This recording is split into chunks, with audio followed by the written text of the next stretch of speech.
Horses has been my life. The outwork and make money were horses. I was there. So I'm putting two now, well what I say putting two, but I say yoking up to go to Appleby. And this is my granddaughter, Kirsty, who's a good little horsewoman, and my other one, Madison's still learning.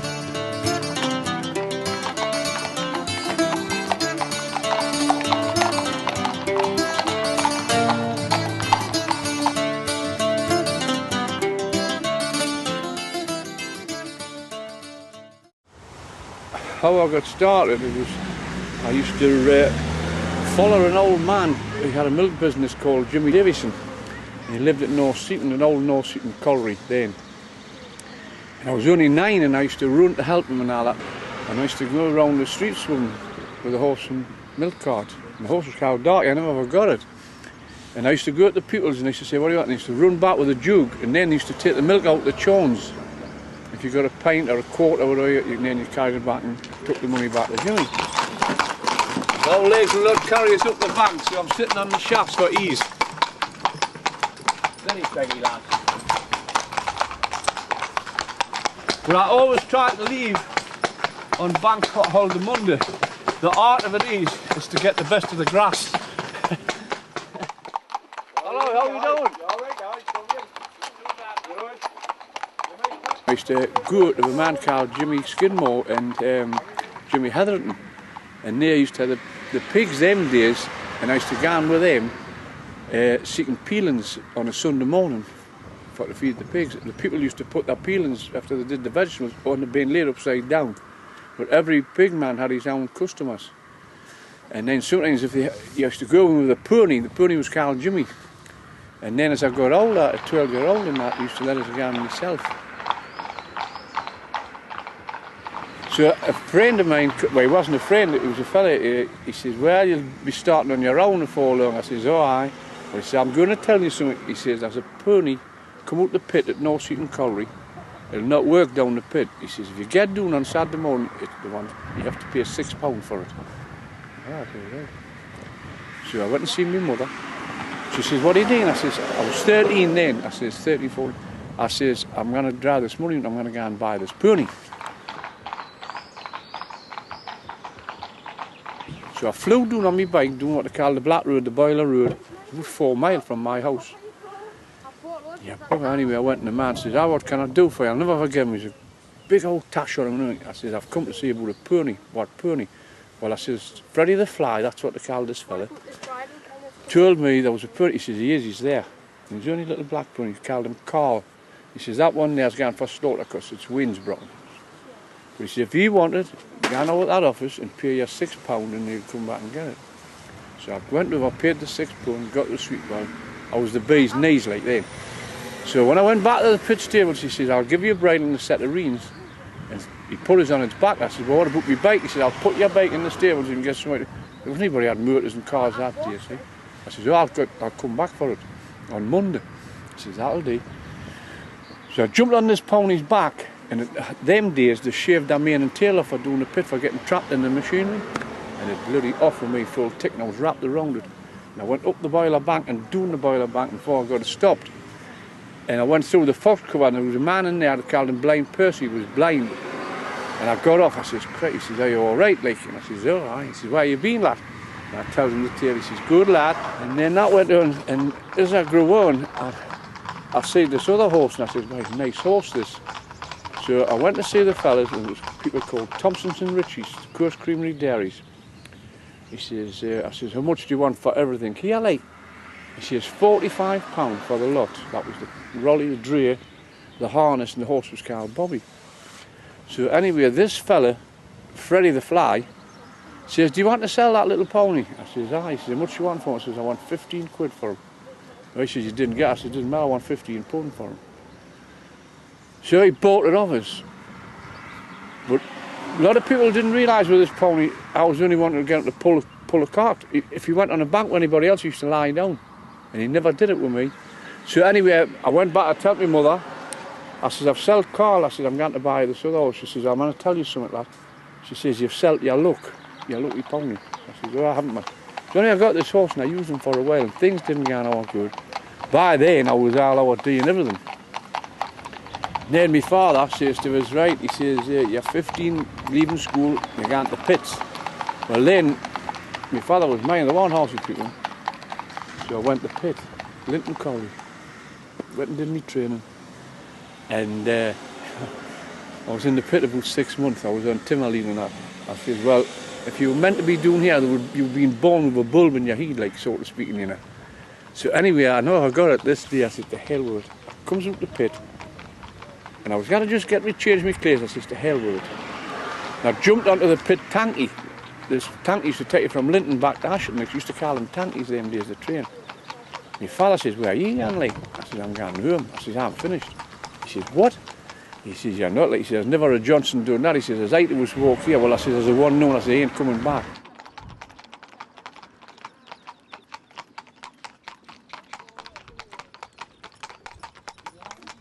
I met two very old, well, one was a very old-fashioned man called Jack Rutt. His name was Root, but he used to get Rutt, and his son Ronnie.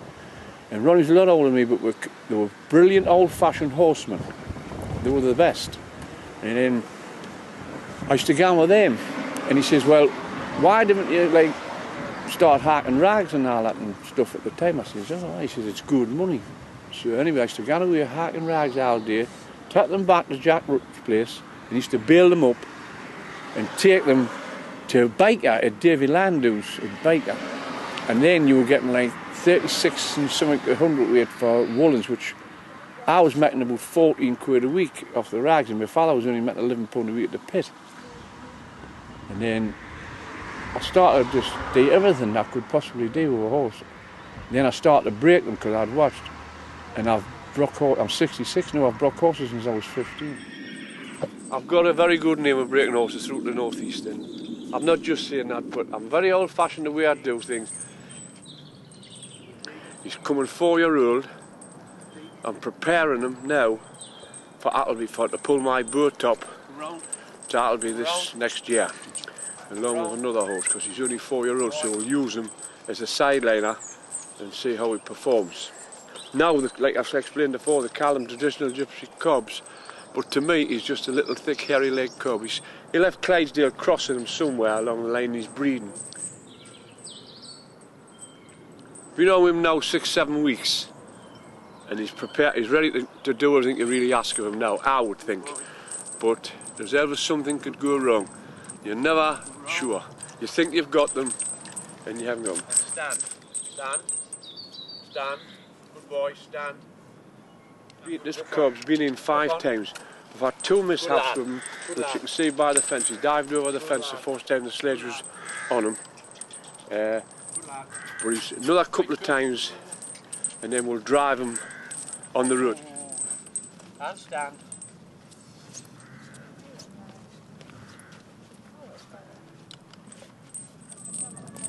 Just get it on the top of it. What you must never do is try to do it yourself. When you first put them in, stand. You want, hold it, lad. Stand. Hold it, lad. Stand. You want 2 years. What is it? Whoa, stand, stand, stand. As you progress, you can 2 years can thing, but you must never ever put one in yourself. Right. The wood sledge comes back again from where I first started when I was a laddie, going watching at the breakers yard at Ashton when they broke all the pit ponies.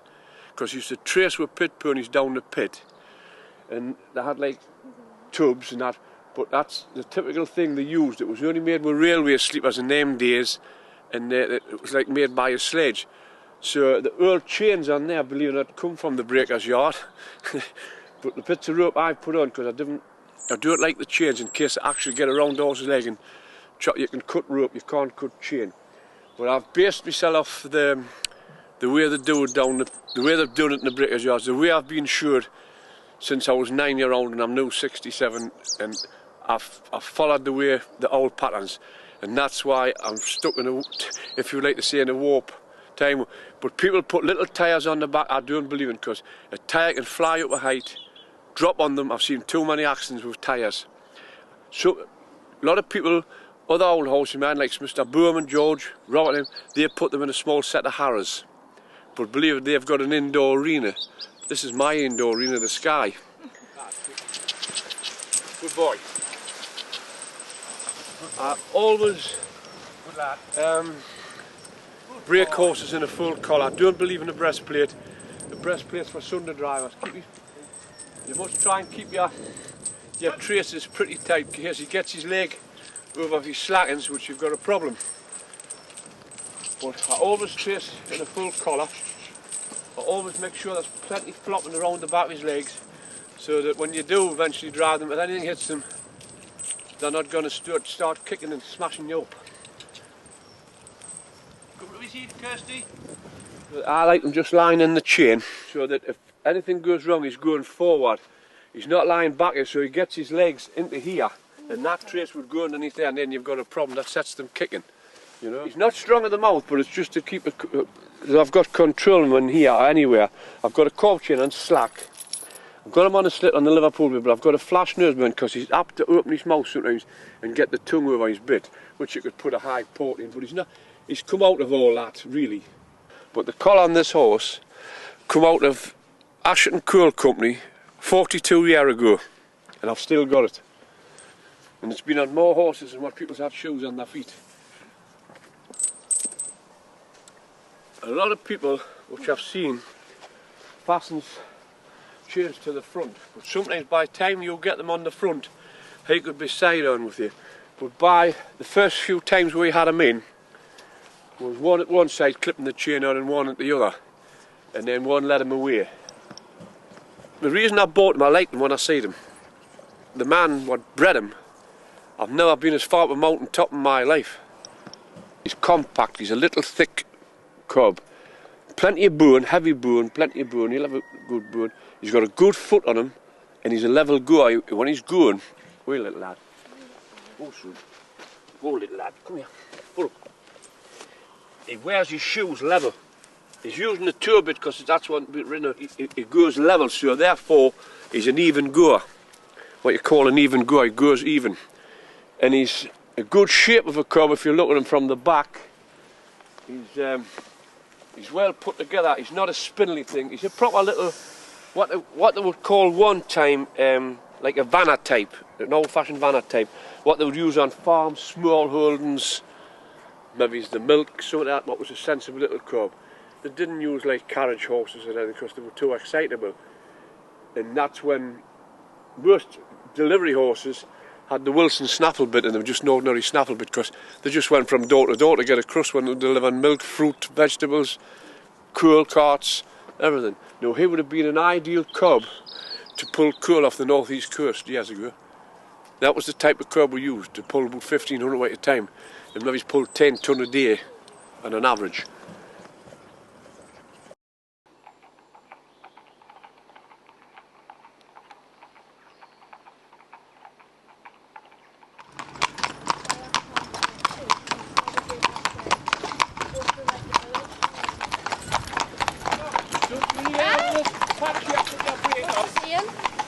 Break off.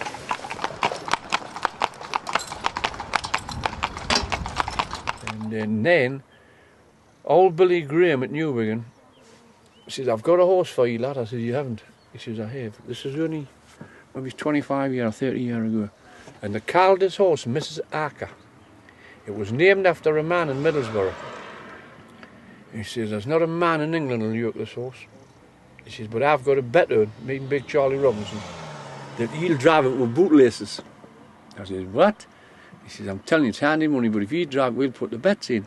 I says, all right. So I went to see this horse. I mentioned a beautiful horse. So I buys it off Old Wire. And Old Wire says, will you yoke this horse like? I says, aye. I said, I'll try. He says, we've got money on. Right? So anyway, I gets it. Took it to Lymouth. And I'd just done cut all the fields of barley, the yank at the time, Rudy.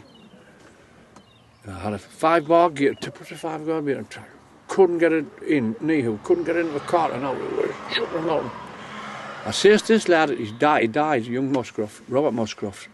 I says, Robert, come give me your hand soon. He was only 15, 14. He says, keep out this horse. I says, we'll put a coat on, so you tied the coat on seat, right? Put the chains on the 5-bar gate thing, put 2 bales of straw on. I says, right, I'm on. I says, take the coat off. Lord, he died on that. And we're in the field from 9 o'clock till 7 o'clock at night before we got it steadied up. We're going through all the fields with this 5-bar gate on, right? So we got it. And I got it, really got it. And started driving. I used to drive it to Armel, come back in Armel, Toxon, Broomhill, back around, and Lord. So this day, I bumps into Big Charlie. He says, how are you doing? I says, all right. He says, what are you doing with that horse? I says, I've got a yoke. He says, right, I'll tell you what to do. He says, go on to Newcastle with it a Sunday morning, right? And he says, go on to the top of the Crystal House. He says, and drive it down the main street. Oh, but I says, how much is that, aren't he? Like, oh, he says, you'll get a cut of those. Old Burb Sturron was a Yorkshireman with a horseman and all, but he had 9 fingers in here. You know, I used to clip. So I went up this morning. He says, fetch you doing about 10 to 12, and everybody standing outside the pub, you see, waiting to get in. But they didn't. I had cutting work, which Al can know, but you could cut over the moor at Newcastle. So I set away doing the street. And honest to God, she was picking every foot. She was doing it, Mrs. Acker, where it had the mile beat. And the man what had it, I went to Appleby Fair. An old Burb Acker, with a big rough horseman. He says, come here, lad. I said, what? He says, are you Billy Johnson? I says, aye. I says, who did you know with me? He says, that man over there pointed at me, Big Charlie had pointed at me. He says, I want to shake your hand. He says, you must be one of the best men in the country. In England, he says, to put that into a cart. And I had a long time, right? But she had a fault. If she got loose, you couldn't catch her. And it was pure luck one day who I found out how to catch her. Right? If she run by, you just throw a rope over the top of her neck and she used to stop dead like that. Because she had been lassoed that many times, you know. So never mind, I sold her to Chick Charlton, the scrap man. For, I think it was 180 quid. I was a millionaire one night. I said, whoa, I said, well, a millionaire one night. So Ronnie says, how are you doing? I said, I've just stuck it into him. But anyway, he sold it to 2 twins, but it got loose in the field, in this place. And it like a dean. Nobody could catch it. He had everybody there, Burmilla, everybody. Come to my house, he said, I'll give you 50 quid if you can catch that girl. I says, will you? I says, gives it, no, I can't. I says, gives the 50 pound, I'll catch her. Well, I was like, a track went that way, and a track went that way. I says, chase her down the track, and I had a bit of clears line, them old-fashioned clears lines, going free and by. Man, if you missed her, you're buggered like. So I just hurried over and she said, whoa, she just stopped it. I says, there's your horse. Well, Big Charlie Robinson was a clever horseman, you know. He once, this young lad, Charlie was a fruit man. He used to deliver fruit with his horses, Charlie. And this young lad, Harry Charlton, it was a bit of a know-all at the time. I'm going in the fruit trade. I want to buy a fruit rolly and the scales and the horses and everything. Charlie says, no, now an old fella is selling out. I'll get you the lot. So he went with Charlie, got the lot for 85 quid at the time, which was a tiny bit of money. Next morning he gets up, and the horse was paralysed. It couldn't put one foot against each other. So he got in touch with, he went away and got somewhere to get on the motorbike to see Charlie. So Charlie come down, looked at the horse. He says, well, son, he says, I think the horse has developed a nice disease. It was a knacker job. It was a knacker job when he bought him. And he was a clever horseman, like.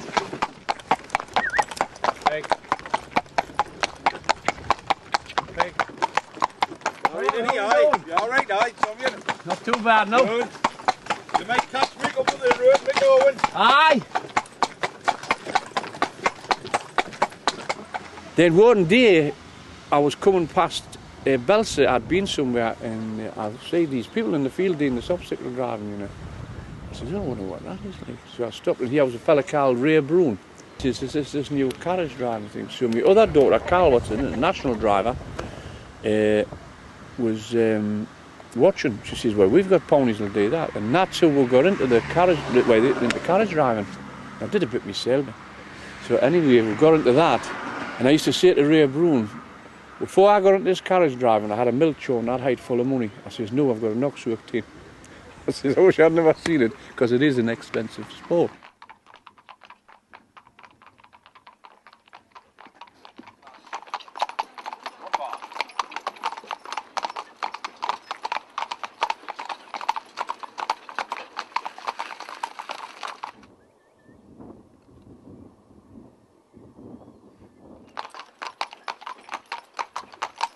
Have you pulled Honestly now, Jimmy. Aye. It's a long drag for them. Cheers.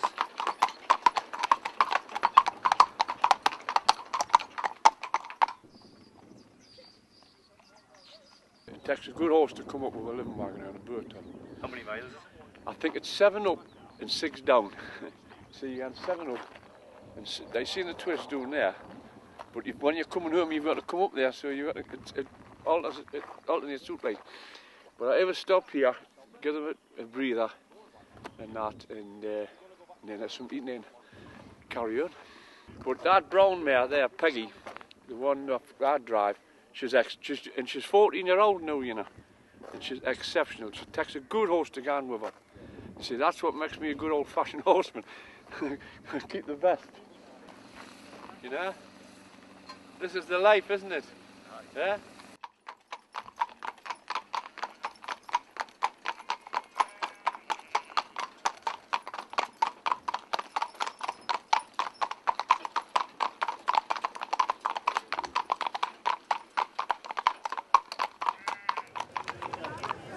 If your horse is 5, or riding school's anything, you come to Appleby, it's an experience of a lifetime. It's just something you'll never see again, so to speak, in the time that you'll be in horses, because there's every type of breed and horse you'll ever fight. If you want to find somewhere on here, donkeys, mules, parabellas, the littlest horse in the world, they'll be on here.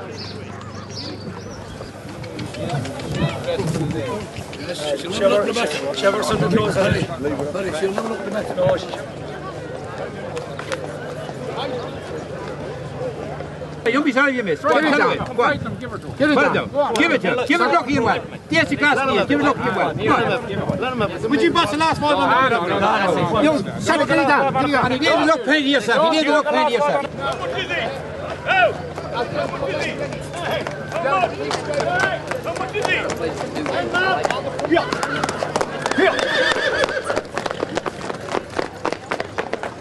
He's a good horse, but he's just not suitable for the disabled to drive and different things. He's just a little bit sharp, what they call sharp of himself. So Pat thought, well, we'll try to fetch him out of him and try and sell him. And of course he ride him, but that's what Kirsty's doing, to show people he's on his back. So how would a sale actually happen? Would somebody just come up and fancy him and start a bid for it. Give it for a look. Set him. Get it out, bro. Get it sold. He'll take it. Put it down to him. He's not asking you back for it. He'll take it. Go on, put it down. Get it out.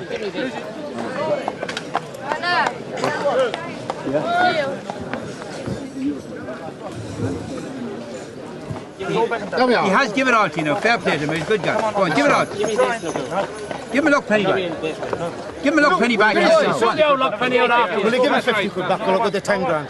Give him 50 quid back with the 10 That's it. That's it. Go on, that's it. So what he got?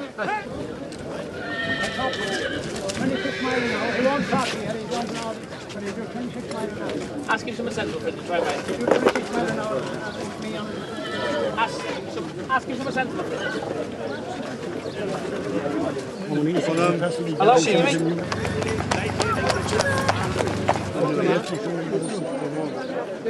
£4 for him. If you had a pony like that when I was young, it would be like a Rolls Royce.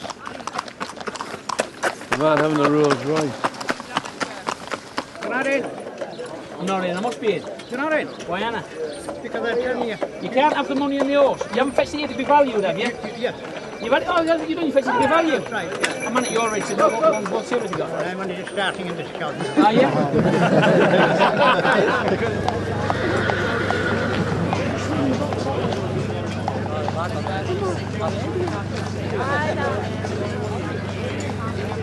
He was a secret gatherer, the same as myself for years, which he'll tell you was a very hard life.